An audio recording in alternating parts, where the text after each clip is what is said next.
MLA yet, the administration was quick to dispatch an FDA team to investigate the food complaint. Yet another act of a politician, this time a lawmaker, abusing his power at the expense of a common man. The government has condemned the act, of course, but the question remains on whether it will walk the talk and hold its own accountable. With camera person Mahesh Halwai and with inputs from Radhika Ramaswamy and Abhishek Avasthi, this is Anuj Zaraide reporting for NDTV from Mumbai.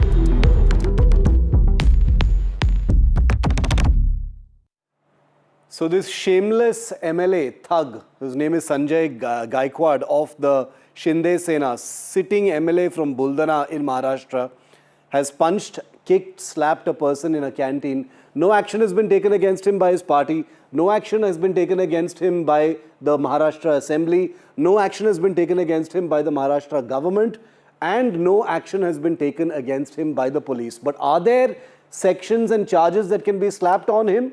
Absolutely yes. We consulted some lawyers and I want to list out for you what sections of the Bharat Nyaya Samhita, the penal code, can be slapped on this coward MLA of the Shinde Sena. Number 1, BNS 130, section 130, which is for assault, any act causing fear of criminal force. Then there's BNS 114, which is hurting, bodily pain, disease or infirmity, hurt, that is another section. BNS 115, voluntarily hurt, intentionally causing hurt, which has a penalty of up to 1 year imprisonment or a fine of up to 10,000 rupees or both. Then you've got BNS 128, force, physical power or coercion, move or to stop a person or to hinder them. Then BNS 129, section 129, criminal force, that is force without consent to cause harm or fear. Then there is BNS 351, criminal intimidation, which is a familiar section, threat to harm a person, property or reputation, penalty of up to 2 years and imprisonment or a fine or both.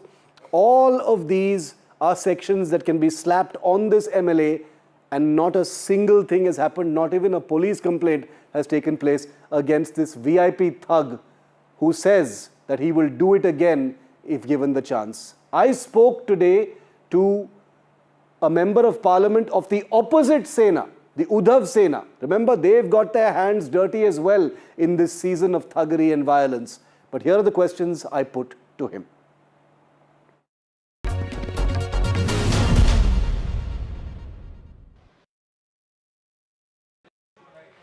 Very happy to be joined now by Arvind Sawant, Member of Parliament from the Shiv Sena, Uddhav Balasaheb Thackeray. Arvindji, welcome. Thank you for speaking to us here on NDTV. My opening question to you, of course, is on the dominant image of the day, Arvindji, which you have no doubt seen, of Maharashtra MLA from the Shinde Sena, Sanjay Gaikwad, beating up a man in a canteen. What did you think about that video and that action, sir?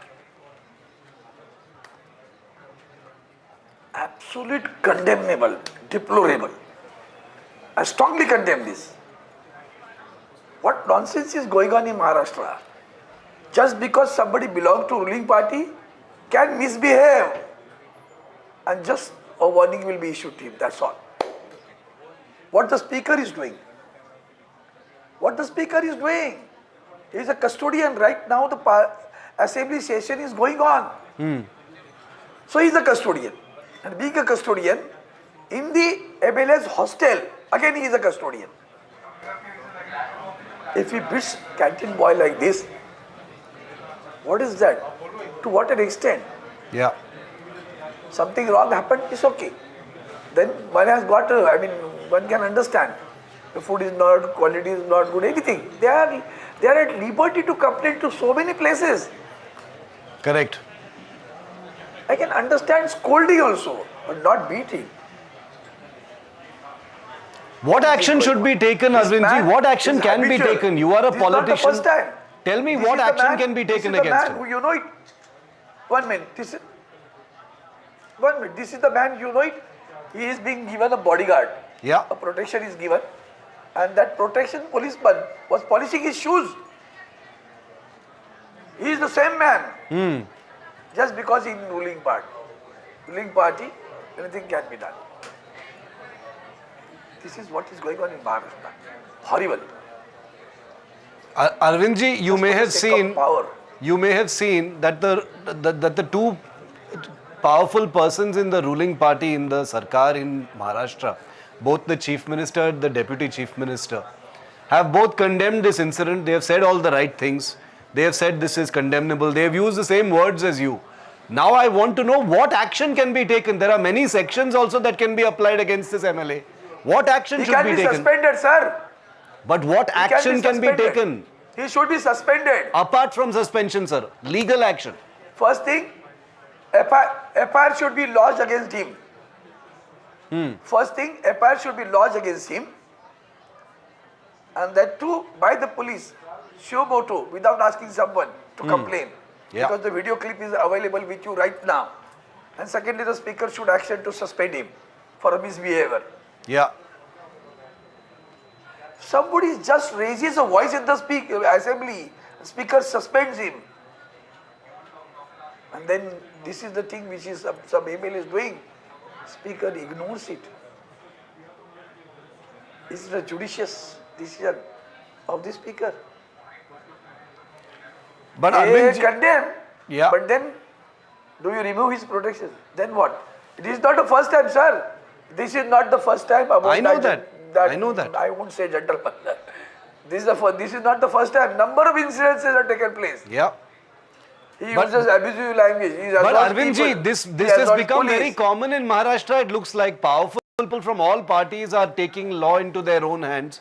If you say something about Shinde Sena now, they will point a finger at you tomorrow. And they'll say that your ex-MP Rajan Vichare was also had his goons to slap a trader. They will say, who are you to say all this? They will say that, sir. You know, I am witness to that.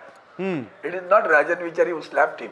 Correct, they are but it's diverting his the people. subject in some other way. Now I do not want to go to that history now. Do you remember? You remember. It's okay. You collected it. Just see how Rajan Vichare, you must be having a clip of it.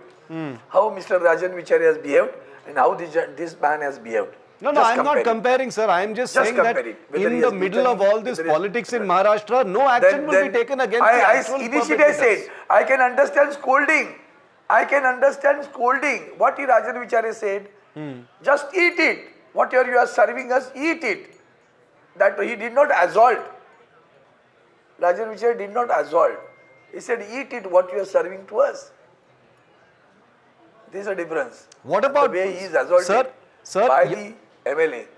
Final question then, this entire heat over what is happening in Maharashtra at this point of time, Arvindji, is also happening because of the actions of the Manase, the MNS. And the MNS and your party have come little closer together in the last few days. How you relate it? I am just asking you, sir. I am asking you because we are talking about violence picked up by political leaders or political thugs. With a folded hand. No, sir, please, come on. You are a respected MP, that's why I am asking. With a folded hand. Now listen to me. With a folded hand, I request you. First thing, don't compare that incident to this incident. Secondly, in Maharashtra is the most inclusive state of the country. It is. I agree. We, Shiv Sena, never ever was against Hindi, is against Hindi and will be against Hindi. Not at all. We are having so many office bearers who are from Uttar Pradesh, Bihar, Punjab, Haryana. They are our office bearers, sir. We are not against any language. The issue is related to Maharashtra government's decision to force a third language in the pre-primary school. That was the only. This is the only issue limited to that much issue. That's all. But then the person, if I go to, suppose somebody say, you speak in Haryani or you speak in Punjabi, what I'll say, sir, sorry, I don't know Punjabi, but I can understand if you say something. Hey, क्या करेगा तू? तू नहीं बोलेगा तू क्या मुझे हाथ? अरे, नहीं, but sir, that does not justify violence. They are about to slap me. That is not just. That this is the way. The approach of the person has caused the problem. It is not that every North Indian or Bihari, UP, Madhya Pradesh, entire India is, particularly my constituency, entire India is there, sir. Okay. Bengalis are there, Tamilians are there, Telugus are there, Malayalam are there. They are all living happily in Mumbai. Happily because we are inclusive. No, I agree. Maharashtra is a proud state which has always been inclusive. Nothing to do with that. But the issue was related to fight limit. It is good thing because perceptions are being created wrongly. Yes. Let me tell you, it is limited to that issue that the government has issued GR to force third language, to study third language from the primary school, first standard to fourth standard. That was. Then we asked whether you have a third language in UP, Bihar, Uttar Pradesh, Rajasthan. I understand the context, Arvindji. I understand. Why third language? But my question is a bigger one right now. No, Last question. All. Last it question. It is not against you, Hindi-speaking people. I agree. It cannot be, sir. We have a lot of friends, sir. We have friends, family friends. I agree with never you, ever fought like sir, this. I want you. We have to speak Hindi with them. Sir, one final question. This issue has escalated. Your parliamentary colleagues from the, from the BJP, your former ally, the BJP, are also talking about, if Maharashtrians travel to other states. All kinds of very unsavory things are happening, sir. Very unsavory things are happening, which is why I'm asking. Each party will blame the other. Each party will say ugly things. Each party will indulge in ugly acts. But ultimately, everyone will protect one another. The citizen will suffer.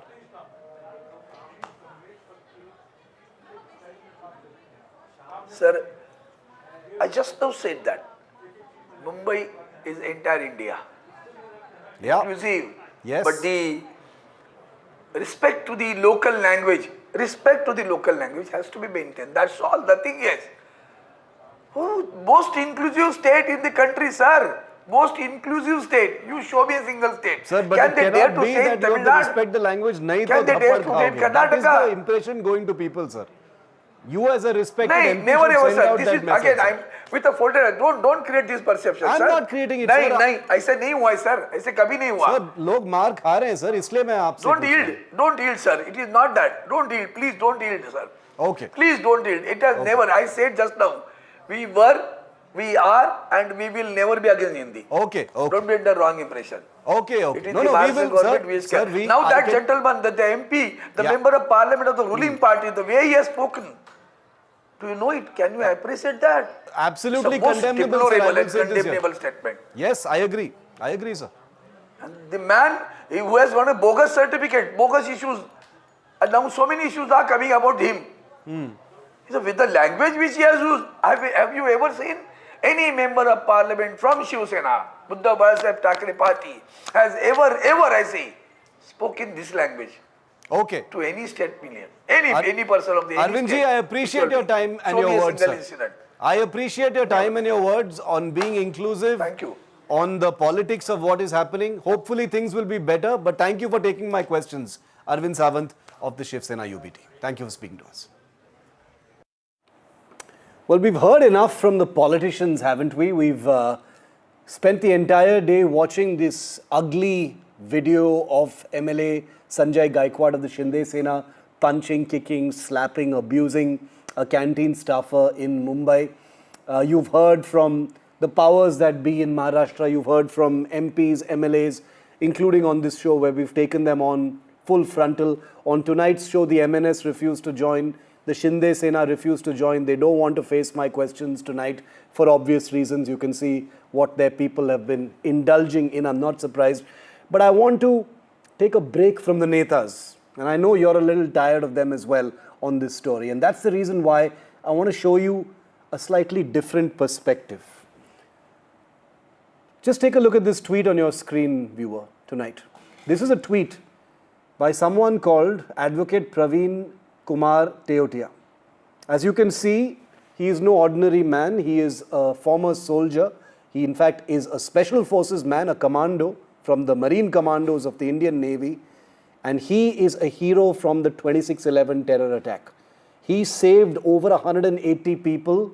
He took on the terrorists in Mumbai and he was awarded with a Shaurya Chakra, India's third highest peacetime gallantry award.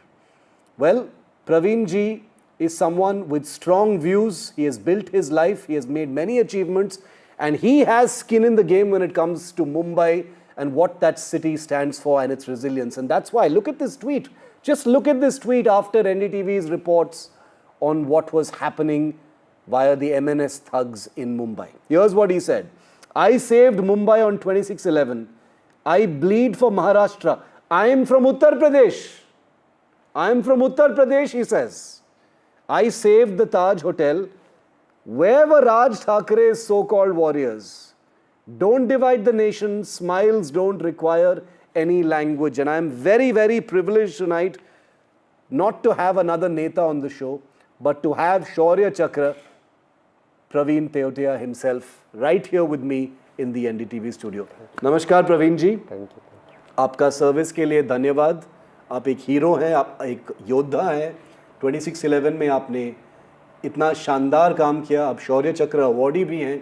मैं एक young पत्रकार था, मैं भी था उस time पर। मैंने कवर किया, शायद हमने आपका ऑपरेशन भी कवर किया होगा उस टाइम पे। लेकिन ये जो आपने ये ट्वीट लगाया 4 दिन पहले, प्रवीण जी, आपके मन में क्या चल रहा था? आप यूपी से हैं, आप महाराष्ट्र में काम कर रहे थे, लेकिन ये सब जो लैंग्वेज वॉर, आइडेंटिटी पॉलिटिक्स जो चल रहा था, उसको देखकर आप काफ़ी गुस्से में चले गए थे। नहीं, मैं गुस्सा नहीं हूँ किसी से, मन द्रवित हो जाता है जी। मन में आपके भाव आते हैं जब आप किसी गरीब को पिटते हुए देखते हो।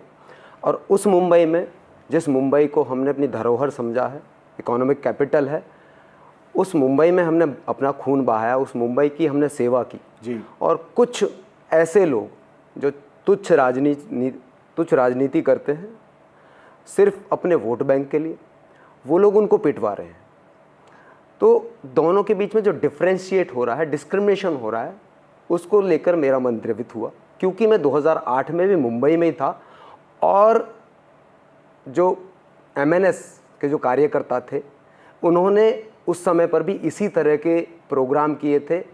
और जो भी उत्तर भारतीय थे, यूपी बिहार के जो लोग थे, जो कामगार लोग थे, टैक्सी ड्राइवर लोग थे, उनको उन्होंने पीटा था और वो बहुत बुरी तरह से चला था। और अभी भी आप देखोगे तो फरवरी में भी जो बैंक हैं, उनकी यूनियन ने सर्कुलर निकाला था प्रॉपर MNS के नाम से कि इस तरह के जो लोग हैं वो बैंक में आकर धमकियां दे रहे हैं। क्योंकि मेरे बहुत सारे साथी रिटायर होने के बाद में मुंबई में बैंक में हैं जी, तो उनकी तरफ से भी मैंने चीज़ों को देखा तो मन द्रवित हुआ कि यार ऐसे एक तुच्छ राजनीति, हम कहेंगे गिरावट की कोई सीमा नहीं है। ये व्यक्ति इतने गिर चुके हैं सिर्फ चंद वोटों के लिए कि इन्होंने अपना सब कुछ त्याग कर एक लैंग्वेज को पकड़ा है। मैं कहता हूं अगर आपको राजनीति करनी है तो चौधरी साहब से सीखिए, किसानों के ऊपर राजनीति कीजिए, एजुकेशन के ऊपर आप राजनीति करें। वो तो नहीं करेंगे। और 17 साल पहले जब 26/11 Exactly. हुआ था, जब ये राजनीति चलती थी और जैसे आपने बताया कि उस टाइम भी लोगों को मारा पीटते गया थे था, और मारा मारते गया थे, और अब भी वही चल रहा है। अगर हम एक राजनीति के हिसाब से देखेंगे तो MNS को कुछ मिला नहीं है पॉलिटिकली। अगर हम देखेंगे तो ये स्ट्रैटेजी वो बार बार क्यों इस्तेमाल करते हैं आपके हिसाब से? क्योंकि आप एक ऐसे दुनिया से आते हैं जहाँ पे ऐसे डिविजन्स बिल्कुल नहीं है। Linguistic, religion, community, state wide divisions तो बिल्कुल नहीं है। आप तो मिलिट्री, आप फौज से हैं। डिफेंस एक रिच कल्चर है और डिफेंस में आप देखोगे ना, लैंग्वेज की कोई बाधा नहीं है। वहाँ पर सिर्फ 2 ही भाषाएं चलती हैं। आप किसी भी स्टेट से आते हो, आप किसी भी रिलीजियस से आते हो, आप किसी भी प्रांत के रहने वाले हो, चाहे आप कश्मीर के हो, चाहे आप कन्याकुमारी के हो, चाहे आप कच्छ के हो, चाहे आप कोहिमा के हो, उससे कोई फर्क नहीं पड़ता। लैंग्वेज आपकी जो बोलचाल आम भाषा है वो हिंदी ही रहेगी। करेक्ट। वहाँ पर एक दूसरे को ग्रीट करते हैं हम लोग तो जय हिंद से ग्रीट करते हैं। हिंद को हम सबसे ऊपर रखते हैं, भारत को हम सबसे ऊपर रखते हैं। और जो पत्राचार की जो भाषा है वो वहाँ पर अंग्रेजी है, एज पर द कॉन्स्टिट्यूशन। अगर हम भारतीय संविधान की बात करें तो आर्टिकल 343 साफ कहता है, 343(1), 343(2), 343(3) आपको आज़ादी देता है और बताता है कि आपकी 2 भाषाएं हैं जो पत्राचार की। पहला हिंदी है, देवनागरी, दूसरा है आपकी इंग्लिश। अब मैं ये सभी लोगों से क्वेश्चन करना चाहता हूं कि जो भी हिंदी से इतनी हेट्रेड रख रहे हैं तो वो लोग अंग्रेजी को क्यों एक्सेप्ट कर रहे हैं? ये तो हमारी भाषा है ही नहीं। हिपोक्रेसी तो है ही। ये इंग्लिश तो हमारी भाषा रही नहीं है। तो हिंदी को एक्सेप्ट करने में और हिंदी को अपनाने में परेशानी क्या है? पहला तो ये। दूसरा सवाल ये है कि जब ग्रामर एक है, मैं बंगाली की बात करूं, मैं उड़िया की बात करूं, चाहे मैं गुजराती की बात करूं या मराठी की बात करूं या देवनागरी हिंदी की बात करूं, तो ग्रामर एक है। बात सही है। बट प्रवीण जी, एक आखिरी सवाल आपसे, वो ये है कि आप एक स्पेशल फोर्सेस कमांडो थे जो एक लाइव ऑपरेशन में थे, और क्योंकि हम महाराष्ट्र और मुंबई के बारे में बात करें, आपसे बेटर कौन हो सकता है, जो 26/11 में आपने पार्टिसिपेट भी किया, आपने ऑपरेशंस भी किए। तो आखिरी सवाल ये है कि हमारे दर्शकों को जानना है कि जब आप ऑपरेशंस में थे, ऐसा नहीं था कि सारे सैनिक एक स्टेट में से थे, कुछ महाराष्ट्र के लोग भी होंगे, है ना, यूपी के लोग भी होंगे, शायद आंध्रा के लोग भी होंगे, कुछ स्पेशल फोर्सेस के आदमी। उसके बारे में बताइए, जो कॉम्पोजिशन और कॉम्पोजिट कल्चर है फौज में। एक्चुअली महाराष्ट्र से भी हर एक स्टेट के जो लोग हैं और स्पेशल फोर्सेस में होते हैं, बिल्कुल। लेकिन जो पार्टीशन है, अगर मैं बात करूं पार्टिसिपेशन की, तो पार्टिसिपेशन इसमें मार्शल कॉम का सबसे ज़्यादा। तो मार्शल कॉम में 3 से 4 कॉमें आती हैं। पहला आ जाता है आपका सिख, जट, राजपूत, जाट। मार्शल रेसेस जो ब्रिटिश ने आइडेंटिफाई किया था जी। तो ये मार्शल कॉम हैं जिनकी जो संख्या है स्पेशल फोर्सेस में सबसे ज़्यादा है जी। चाहे आप पैरा में लगा लो, आपको 70 to 80% आपको मार्शल कॉम के लोग मिलेंगे। और जो मार्शल कॉम है ये 3 से 4 स्टेट में ही है। राइट। बिहार में राजपूत हैं, यूपी में राजपूत हैं, जाट हैं, हरियाणा में राजपूत जाट हैं, और राजस्थान में राजपूत और जाट हैं। तो ये जो 4 से 5 स्टेट हैं, इनकी संख्या सबसे ज़्यादा है किसी भी स्पेशल फोर्सेस में, चाहे पैरा, चाहे आप गरुड़ लगा लो, चाहे आप मार्कोस लगा लो। और यहाँ पर जो एक मान्यता है और जो कि वेल एस्टेब्लिश्ड है कि ये जो 3 से 4 मार्शल कॉम है, आप इनको जितना रगड़ोगे ये उतना ही चमकते हैं। एक बार हमारी क्लास में, जो हमारी क्लास चलती है, पूरे के पूरे लोग सिर्फ और सिर्फ एक ही मार्शल कॉम के थे। तो आप एक लास्ट मैसेज क्या बोलना चाहेंगे, क्योंकि जब आप कुछ शब्द बोलेंगे तो शायद नेता लोग सुनेंगे, क्योंकि अभी तो मीडिया को सुनते नहीं है।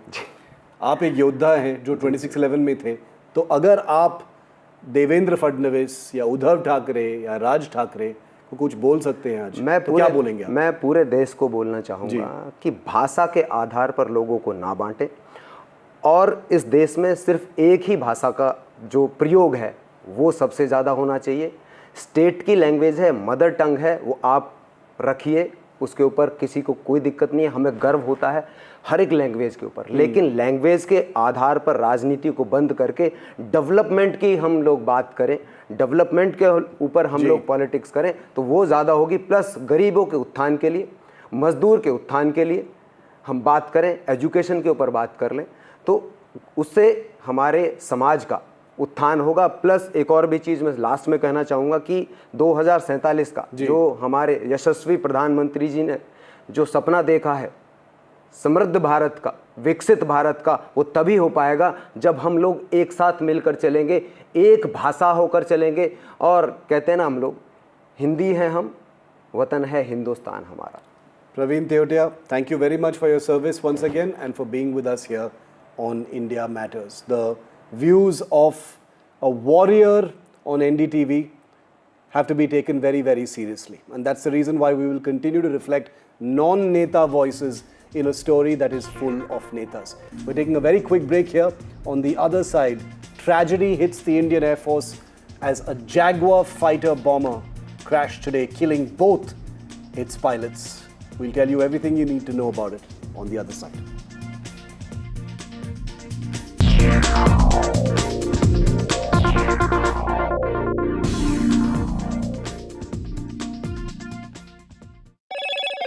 Hello, Moto. Motorola, India's leading AI smartphone brand.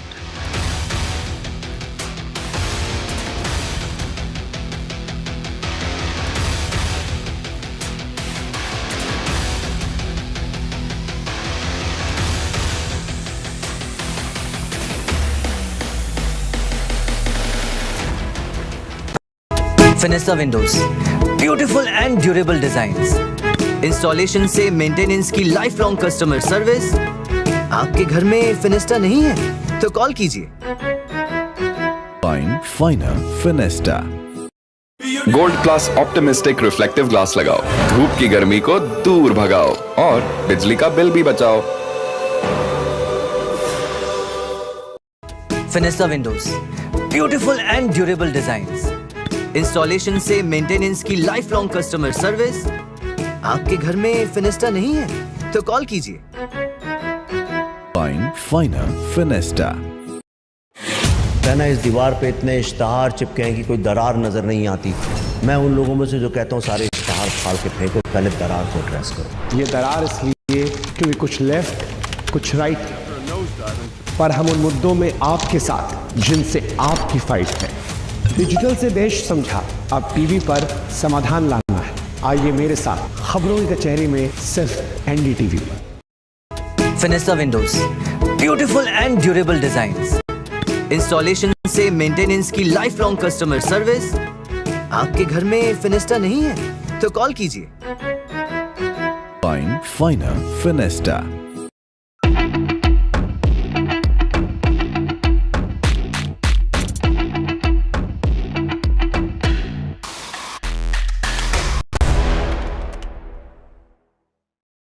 But I'd like to start this off by asking you, Vishnu, what you think about the whole question of India not having stealth fighters right now. It's a huge Everyone's problem. trying to sell them to us as well. It's a huge problem, Shiv. Let's face it, in as much as we love the Rafale aircraft and the Indian Air Force is completely vouching for it, perhaps they'd like more than 100 more. The Indian Navy has just gotten into an order for 26 Rafale M aircraft. There is a generation gap between the Rafale and the stealth. There is a good reason why a stealth platform is called a 5th generation aircraft and a Rafale is a 4th or 4.5 generation aircraft, and that is low observability. So in as much as the Rafale has brilliant sensors, both in terms of its radar, its defensive suite, its electronic warfare suite, its towed array decoy system, it is not typically a low observability platform in quite the same manner in which a stealth aircraft is. Its design form is different.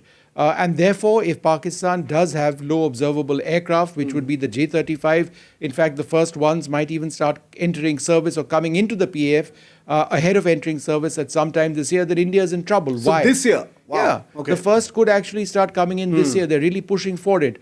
And they've gotten apparently into some agreement with the Chinese to ensure that the funding is done on very loose and terms favorable to Pakistan, as has been in the case in the past. If Pakistan starts acquiring low platforms which are low observable, in other words, stealth platforms, then that's an additional headache for the Indian Air Force, because tracking stealth aircraft requires a certain specialization. It's much more difficult. The time that you have to actually engage a potential stealth target is reduced greatly, and therefore, it's a problem.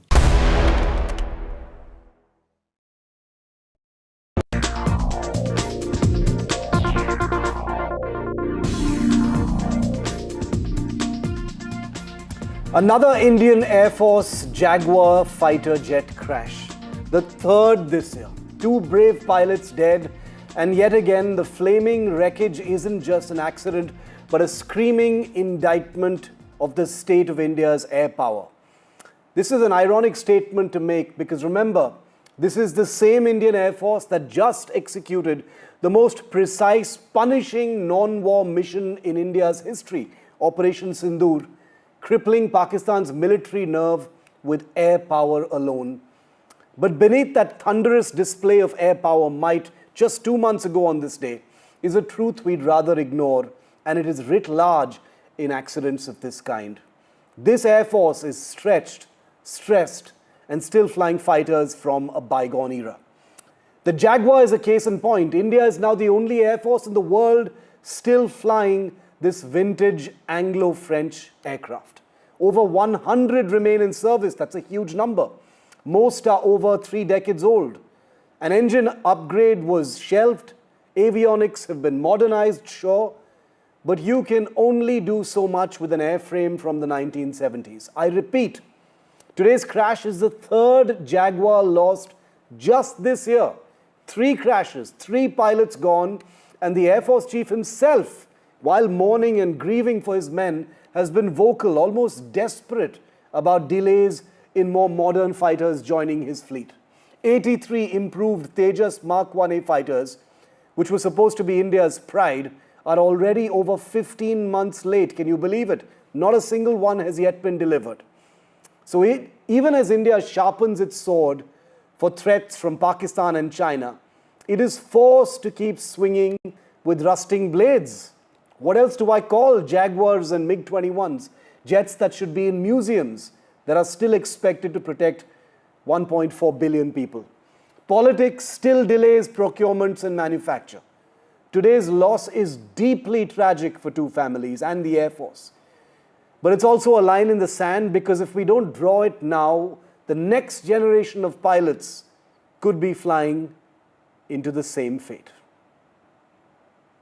Vishnu Shom, our Group Executive Editor and Defense Editor, is with me live. Vishnu, the third Jaguar crash this year. We know that, each crash is a separate, detailed investigation, very much of its own. There are millions of things that can happen to aircraft that make each accident, its own tragedy. In this particular case, it was a twin-seat Jaguar, Vishnu. You're very familiar with these aircraft as well. One wonders what could possibly have happened that the pilots were not able to eject. Can you throw some light on that question, Vishnu? No, I think that's the all-important question. It is absolutely critical to find out just what went wrong. It's not the first fatal accident of a Jaguar this year. We've had two other incidents of Jaguar crashes, at least one of which was fatal. The Jaguar is equipped with a Martin Baker ejection seat.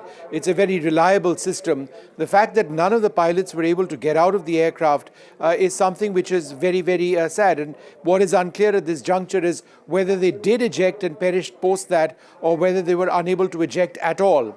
The ejection seat has a different, as I understand it, a different system of ejection. It's not a command ejection like what you have in some other aircraft. In the Jaguar, I think both pilots need to eject or use the levers to sort of get out of the aircraft, fire the ejection seat themselves, unlike others where it's a more automated process. This being the case, it's certainly something that the Indian Air Force will be looking at. But apart from that, I think the point that you mentioned about the Indian Air Force continuing to fly, and let's face it, ancient aircraft is absolutely correct. Forget about the Jaguar for a moment. What about the MiG-21? Yeah. That's a 1960s design. It continues to be in service with the Indian Air Force. So these are concerns, and the later you delay the acquisition of new aircraft, which besides anything else are safer aircraft, then it is going to cause more problems for the Indian Air Force. Vishnu, thanks very much for that. Tragic night for the Air Force, for two families, for the squadron flying these Jaguars as well. We offer our deepest condolences, and hopefully we can get to the bottom of why this crash took place. And before we move on, I want to take you briefly live to Windhoek in Namibia, where the Prime Minister of India is speaking at that country's parliament. It's the final stop of an 8-nation tour. संविधान की guarantee है. It is the power of India's constitution that a daughter from a poor tribal family is today the President of India.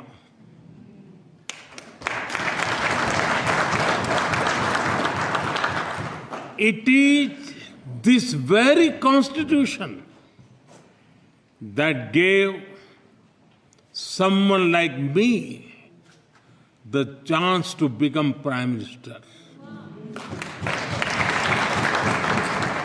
Not once, not twice, but 3 times. When you have nothing, the Constitution gives you everything.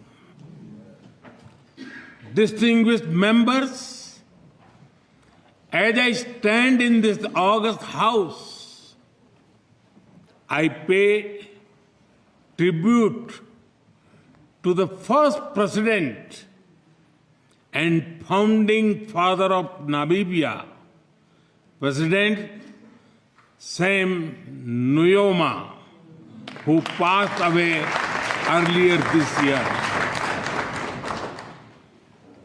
He once said, and I quote, Our achievements of independence imposes upon us a heavy responsibility not only to defend our hard-won liberty, but also to set ourselves higher standards of equality, justice, and opportunity for all. Without regard to race, creed, or color, I unquote. His vision of a just and free nation continue to inspire us all. We also honor the memories of the heroes of your freedom struggle, Hoshia Kotako,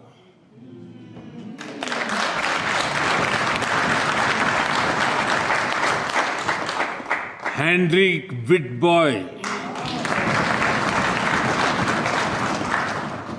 Mandubai Yanade Mufayo, and many others. The people of India stood proudly with Namibia during your liberation struggle. Even before our own independence, India raised the issue of Southwest Africa at the United Nations.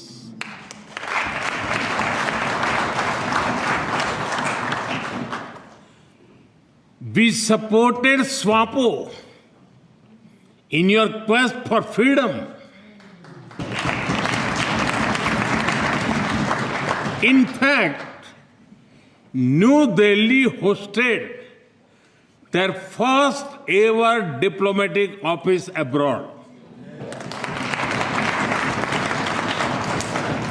And it was an Indian, Lieutenant General Diwan Premchand, who led the UN peacekeeping force in Namibia. India is proud to have stood with you, not just in words, but in action. Prime Minister Modi in Namibia. It's his final stop in a big 8-nation tour, which has taken 8 days, and he will be finally back later tonight. 2 months ago tonight, Indian Air Force jets were locked and loaded for what would become the most devastating wave of Operation Sindoor. Military targets deep inside and across Pakistan were all set to be hit on this night exactly 2 months ago by Indian long-range missiles. The Indian military, as has since been made totally clear, knew what it was up against. A Pakistan clearly propped up by China and with weaponry help from Turkey. It was a time that demanded India stand united. And yet, here at home, in the 2 months since that historic punitive military mission on our external enemies, our politicians here in the country have done everything to make us feel internally divided. This year, India's netas have proven they don't deserve the courage of our soldiers, sailors, and pilots. And I say this with responsibility. While the external threat has never been more clear, they continue to light internal fires. Just look at NDTV's coverage over the last 2 weeks from Maharashtra. Politicians have no intention of putting these fires out. In that state, in Maharashtra, goons masquerading as language warriors slap a shopkeeper because he speaks in Hindi. In Karnataka, thugs attack delivery boys and techies for not speaking in Kannada. In Bengal, outsiders is the new political slur. In Bihar, Tejaswi's clan openly calls out Gujaratis. In Delhi, a BJP MP threatens to beat up Marathis. The Congress's top minds sharpen the north-south knife with a cynicism only career politicians are capable of. In Tamil Nadu, the ruling party's leader paints Hindi speakers as colonizers and normalizes division in the name of pride.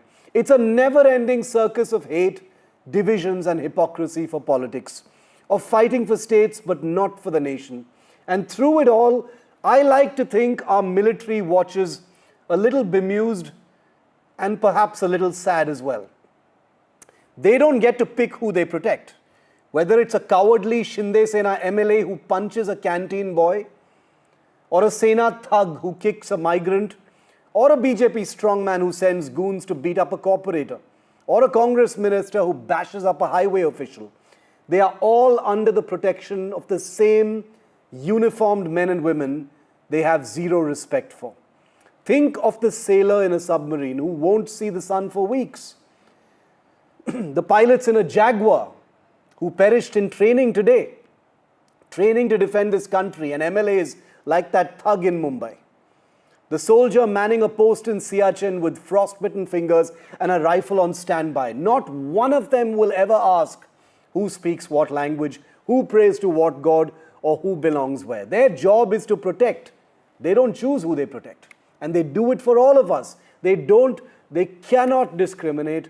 But that question must be asked, not to the military, but to the netas, to the politicians. Are you worth fighting for? Because unity is not just a slogan for Independence Day. It should be the minimum requirement to deserve the protection of the world's most selfless defenders.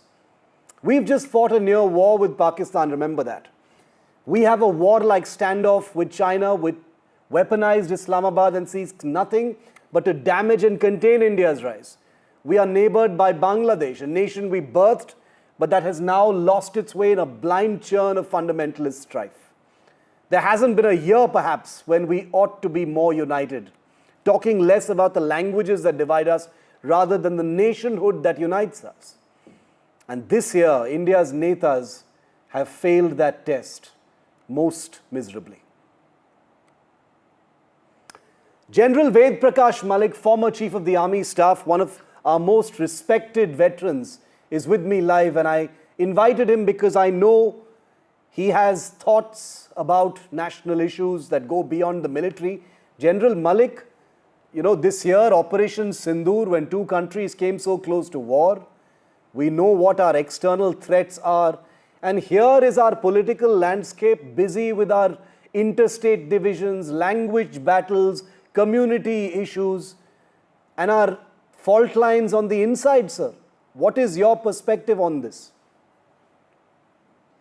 Good evening, Shiv, and thank you for asking me to be on your panel. I think you have raised a very, very important and a very timely subject. And it does disappoint people like me, you know, when we see the kind of politics which is going on and which were just now described so well. You know, I'm reminded of a French scholar, Ernest Renan, and he had said, what constitutes a nation is not speaking the same language or belonging to the same religion or ethnic group, but having accomplished great things in common in the past and the wish to accomplish them in the future again. Now that is what he had said. So what you just now said is totally opposite of what is happening. We talk of Vasudhaiva Kutumbakam, and yet we cannot live like a family. And I'm also reminded of Kautilya, who said that the worst enemy is the enemy within. Now, when these things are happening, it does affect the morale of the soldiers. I must mention that. Yeah. Because I've seen it, you know, these days our soldiers are a lot more aware than in my time also. And they watch whatever is happening, and they get disappointed when they see the kind of visual that you have just now shown also. So I'm very disappointed, and so much of political infighting. There is less political consensus on foreign relations or on the security issues, where I did not see any in my time. I would say till 71 war, I would say that. and people were having a consensus. But today, we remain so internalized, and we remain, trying to fix each other rather than the outsiders that we are talking of. Incidentally, I must also tell you that today, the outside threat and the inside threat have a commonology. They are linked with each other. You know, there are no fixed borders as such, because the enemy can target anything inside. And the worst is those people who are working against the country, within the country, are inside. So I think you have raised a very important question, and I'm glad that you have raised it. It's a disappointing thing that we are watching, and I hope we can stop it. Elections or no elections, it doesn't affect it affects the morale of the people on the border, and they expect that at least on foreign policy and on defense policies, there is a consensus working there, so that we can develop ourselves and we can face the kind of threats that we are facing today, whether it is from China, Pakistan, Bangladesh, or even Turkey getting involved with Bangladesh these days. Very true. So we require a consensus on these issues, and we require less fighting amongst the political parties. General Malik, there is a very popular saying, and I actually love this saying, that, soldiers and military personnel don't ask for much because they don't have a choice in who they protect and who they defend. They've signed up for national service to protect us all. So whether it is a brutish MLA somewhere, or someone indulging in communal politics, or whether someone is fighting a language war, they are all Indian citizens, and soldiers have no option but to protect them as well. But there is a beautiful saying, which you are very well aware of, which is, just be a citizen worth dying for. And I don't know why I thought of that phrase today. When I watched the political landscape today, I thought of that phrase, a soldier's request. Just be a citizen worth dying for. Shiv, I have always remained away from politics, as you know. I know. Okay. But, so I do not like to address any particular political parties ever. But as I said earlier, today, whatever is happening, let's say in Maharashtra or in Bengal or anywhere else, we have boys or girls from all these states, and they are quite media savvy these days, even whether they're deployed on the front line. It does affect them. I can't question the citizen, because our citizens, by and large, are patriotic. It is a certain class which is creating so much of problem, and the kind of politics in which we are indulging. By and large, as far as our countrymen are concerned, I have seen it during war. They are excellent, and they give full support to the. In Kargil war, we had boys from all over India, and I saw the kind of support that we got from every state, every citizen. But these things that are happening today, as I said, that today there is so much of awareness amongst our soldiers that they do get affected. And that is what I would like all the netas, whichever party that they belong to, and the good citizens, they must not create these kind of situations which can affect the morale of our jawans.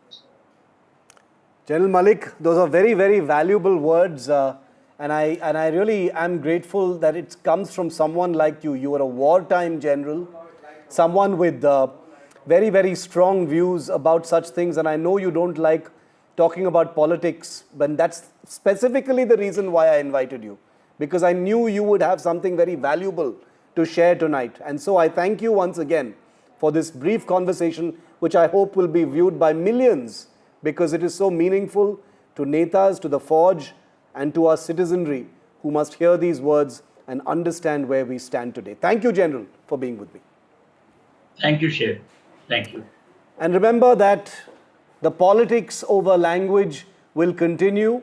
Our soldiers, our sailors, our air warriors will continue to defend the country.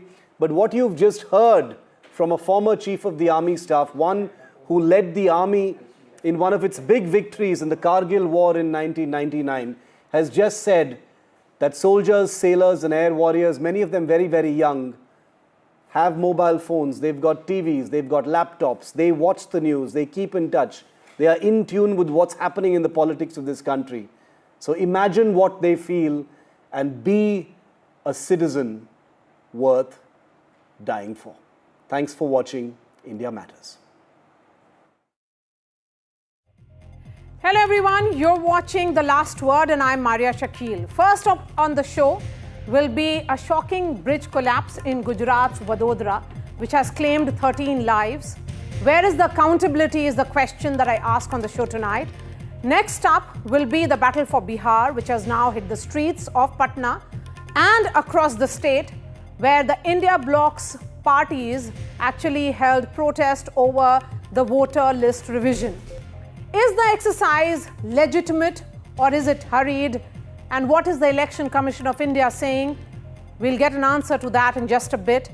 And at 1:30, another shameful episode in the VIP Thugs series. A Shinde Sena MLA has now beaten up a canteen staff over stale dal. Will the state slap law on these goons is what I ask. In less than a month, India has witnessed 2 deadly bridge tragedies. I would ask the producer to put those visuals right here on your television screens. One in Vadodara, the other in Pune, raising urgent questions about our crumbling infrastructure and the systemic negligence that enables it. In Gujarat, 13 people lost their lives when a 40-year-old bridge connecting Vadodara and Anand gave way. The mishap happened during the morning rush hour and at least 6 vehicles fell into the river as one of the bridge's 23 pillars. There are 23 pillars of that one collapsed, bringing down a section of it. You can see that image. Scary visuals from the side showed a truck precariously dangling on the edge. The bridge wasn't just old, it was crying out for repairs. Locals had been raising alarms, submitting requests for renovation as well. Only now, when lives have been lost, has the government scrambled to order a probe. But who is being probed, and more importantly, who will be held accountable? Just weeks earlier, on June 16th, Pune witnessed a similar horror. A 32-year-old iron pedestrian bridge located at a popular tourist spot collapsed. 4 lives were lost.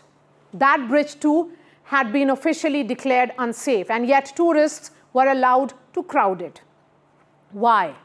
Was there no mechanism to barricade it, warn the public, or stop footfall altogether? Why did known danger translate into no action? And if you thought it was just bridges, think again. In Rajasthan's Jhunjhunu district, a newly constructed state highway was washed away by a strong current. The road had been built just 6 months ago. Are we now at a point where even fresh infrastructure can't withstand a single season of rain? Let's look at the larger pattern. And according to government data, 42 bridges collapsed in India between 2019 and 2024. And if you extend that window to include under construction structures, the number is even more chilling. 21 operational bridges and 6 still under construction collapsed since 2012. Remember Mizoram, August 2023? An under construction railway bridge collapsed, killing 26 workers. Gujarat, again, Morbi, October 2023. Right here, the number of deaths. You can see about Mumbai, 2019, CSMT footbridge collapse. Varanasi, Kolkata, 2016, Vivekanand flyover collapse. Year after year, the stories repeat, but does the accountability? Bihar, my home state, has had its moment of reckoning. 12 bridges in Bihar have collapsed in just 17 days in 2024. Nitish Kumar promised a new maintenance policy. A panel was set up and officials were suspended, only to be brought back later, as the Supreme Court noted with dismay this April. What does this revolving door of action actually say about our seriousness in fixing the problem. So tonight we ask, who builds these bridges, who inspects them, who signs off on their safety, and who is punished when they fall? Is it just time and weather that erode concrete and steel, or is it more than that? Is it about neglect that is eating away our public infrastructure? Joining me first on the show is Chaitanya Singh Zala, who is the BJP MP from Padra in Vidodara. Zala साहब, ये घटना आपके क्षेत्र में हुई है, अभी आप ग्राउंड पर हैं, क्या सिचुएशन है वहाँ? जी, अभी मैं वहीं पे हूँ और यहाँ रेस्क्यू ऑपरेशन चल रहा है। सभी लोग यहाँ पर, फायर की टीम है, एनडीआरएफ की टीम है, पूरा वहीवटी तंत्र इधर लगा हुआ है। इस दुर्घटना के बाद बहुत सारे सवाल उठ रहे हैं।